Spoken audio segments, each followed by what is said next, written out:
अस्सलाम वालेकुम स्टूडेंट्स, हमारा आज का टॉपिक ग्रेड 9 की केमिस्ट्री चैप्टर नंबर 6 से है, जिसका नाम है सॉल्यूशंस। सॉल्यूशन है क्या? Solution is a homogeneous mixture of two or more substances. Homogeneous mixture से क्या मुराद है? दो या उससे ज़्यादा कंपोनेंट इस तरह से आपस में मिक्स हो जाएं कि आप उनको डिस्टिंग्विश ना कर सकें, लेकिन वो अपनी प्रॉपर्टीज लूज नहीं करेंगे, वो केमिकली रिएक्ट नहीं करेंगे। सॉल्यूशन के कंपोनेंट्स को डिस्टिंग्विश नहीं कर सकते, इसीलिए सॉल्यूशन हमेशा एक ही फॉर्म के अंदर, एक ही फेज के अंदर एग्जिस्ट करता है। Now examples of solution. Solution की बहुत सारी एग्जांपल्स ली जा सकती हैं। जैसे फर्स्ट एग्जांपल है एयर। एयर सॉल्यूशन की एक गैसियस एग्जांपल है जिसे हम ब्रीथ करते हैं। इसमें बहुत सारी गैसेस पाई जाती हैं। क्या आप उन गैसेस के नेम ले सकते हैं? Yes, nitrogen, oxygen, carbon dioxide और कुछ और भी गैसेस होती हैं जो माइन्यूट मिकदार में पाई जाती हैं, फॉर एग्जांपल आर्गन वगैरह। सेकेंड एग्जांपल एक सॉलिड सोल्यूशन की है, जैसे कि ब्रास जिंक और कॉपर को मिक्स करके बनाया जाता है।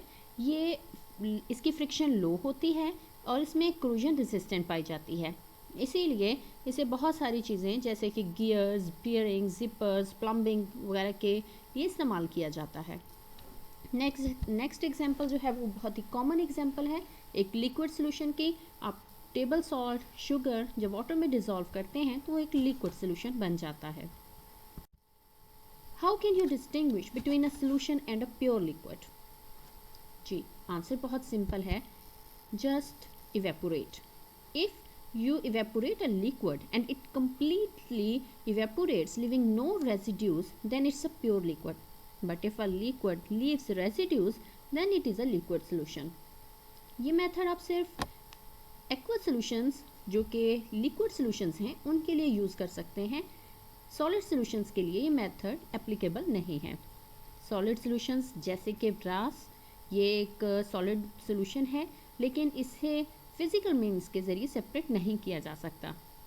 अब ये मिक्सचर क्यों है? इसके दो रीजंस हैं। Because it shows the properties of the components. ये दो कंपोनेंट्स जिंक और कॉपर से बनाया गया है, ये उनकी प्रॉपर्टीज़ को शो करता है। और जिंक और कॉपर के लिए वेरिएबल कंपोजिशंस जो हैं उसकी यूज़ की जा सकती हैं। फॉर एग्जांपल, अगर आप लिक्विड सोल्यूशन बनाते हैं और आप 1 स्पून टेबल सॉल्ट डालते हैं, वो तब भी सोल्यूशन है। आप उसमें 5 स्पून्स भी डाल दें तब भी वो सोल्यूशन ही बनता है। इसी तरह जिंक और कॉपर की बहुत सारी मिकदारें जो हैं वो यूज़ की जा सकती हैं ताकि सोल्यूशन बनाया जा सके। इसके लिए कोई एग्जैक्ट कंपोजिशन होना ज़रूरी नहीं है। Aqueous solution. एक्वा सोल्यूशन क्या है? नेम ही बता देता है। एक्वा वर्ड जहाँ भी आता है तो इसका मतलब है वहाँ वाटर है।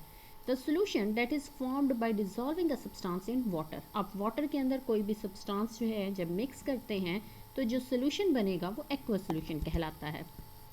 वाटर इस सोल्यूशन में हमेशा ग्रेटर अमाउंट में पाया जाता है, इसीलिए वाटर को सॉल्वेंट कहते हैं। सॉल्वेंट क्या है ये हम नेक्स्ट स्लाइड में देखेंगे। फॉर एग्जाम्पल, आप वाटर में शुगर डिज़ोल्व कर लें, आप वाटर में टेबल सॉल्ट डिज़ोल्व कर लें, तो जो सोल्यूशन प्रिपेयर होता है वो एक्वस सोल्यूशन होता है। एक्वस सोल्यूशन मोस्टली लेबॉर्ट्रीज में यूज़ किए जाते हैं। उसके बाद है सोल्यूट एंड सॉल्वेंट। ये दोनों क्या हैं?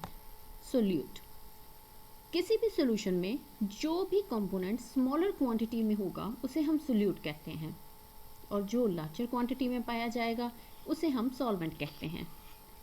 फॉर एग्जाम्पल, अब ज़रा सोच कर देखें, एयर, अगर हम लेते हैं एयर तो उसमें सोल्यूट क्या है और सॉल्वेंट क्या है?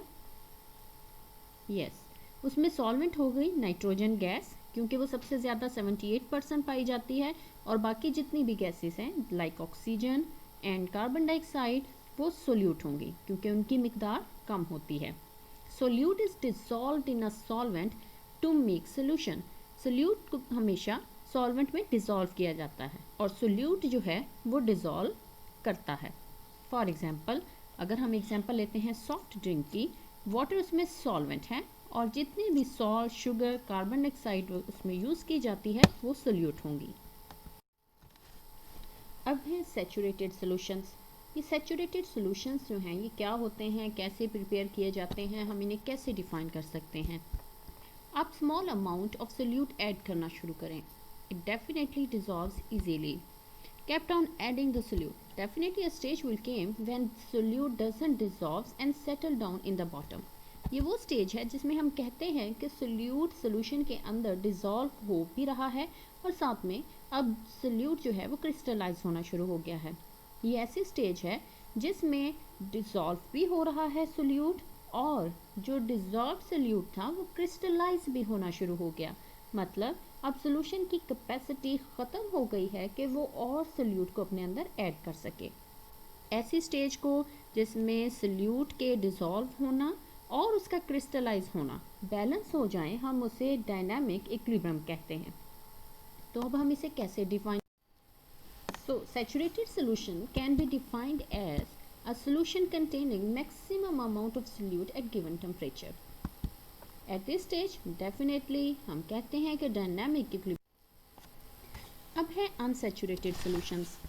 Unsaturated solution ऐसे solutions हैं जिनके पास lesser amount of solute होती है than that which is required to saturate it at a given temperature. For example, आप क्या कह सकते हैं कि given temperature पर आप solution बना रहे हैं, अभी वो इस level पर नहीं गया, इस stage पर नहीं गया कि उसमें solute जो है वो crystallize होना शुरू हो जाए, बॉटम में बैठना शुरू हो जाए, आप उससे पहले ही उसमें सोल्यूट ऐड करना छोड़ देते हैं, तो इसका मतलब है कि वो सोल्यूशन अनसैचुरेटेड सोल्यूशन है. ऐसे सोल्यूशंस के पास और सोल्यूट को ऐड करने की, डिसॉल्व करने की कैपेसिटी मौजूद होती है. उसके बाद है super saturated solutions. When saturated solutions are heated they have the ability to dissolve more solute. आप सैचुरेटेड सोल्यूशन बना चुके हैं, सोल्यूट क्रिस्टलाइज होना शुरू हो गया, तो आप उसे हीट करना शुरू कर दें. वो जो सोल्यूट क्रिस्टलाइज हुआ था वो उसमें डिज़ोल्व हो जाएगा. ऐसा क्यों होता है? हम जानते हैं कि जो लिक्विड हैं उनके अंदर इंटरसेलुलर स्पेसेस मौजूद होती हैं. उनके पार्टिकल्स के दरमियान काफ़ी स्पेस मौजूद होती है. जब हम उसे हीट करते हैं तो उसके पार्टिकल्स के पास एनर्जी आ जाती है, जिसकी वजह से वो ज़्यादा वाइब्रेट करते हैं और वाइब्रेट करने की वजह से उनकी इंटरसेलुलर स्पेसेस भर जाती हैं. जब स्पेस बढ़ती है हीट करने की वजह से, तो उसमें और सोल्यूट डिज़ोल्व होना शुरू हो जाता है. जब और सोल्यूट ऐड होगा तो सैचुरेटेड सोल्यूशन और कंसंट्रेटेड हो जाएगा. ऐसे सोल्यूशंस को जो मोर कंसंट्रेटेड होते हैं than the saturated solutions are called super saturated solution. What will happen if you cool down the supersaturated solutions? These solutions are not stable because these solutions are formed at higher temperature. When you will cool down, the excess amount of solute crystallizes out. Leave behind saturated solution. एक figure को compare करते हैं जिसमें saturated, unsaturated और super saturated solutions दिखाए गए हैं.